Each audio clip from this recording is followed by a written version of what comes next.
మృత్యుంజయుడిగా లేచాడని విశ్వసించాలి.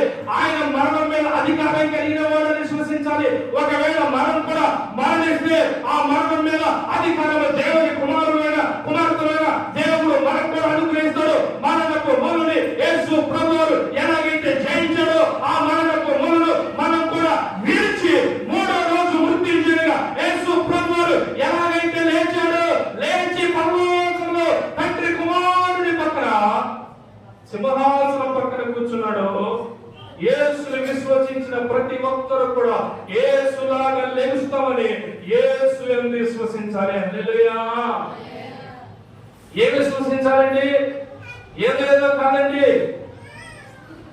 ఎవరి విశ్వాసం అంటే ఆడు రక్షణ పొందుతారు కదా, వీళ్ళు రక్షణ పొందారు కదా, మా ఇంటి ముందు మా ఇంటి వాళ్ళు రక్షణ పొందారు, నేను రక్షణ పొందాను, వారి ఇంట్లో మేలు జరిగిందంట, నా ఇంట్లో కూడా మేలు జరిగింది.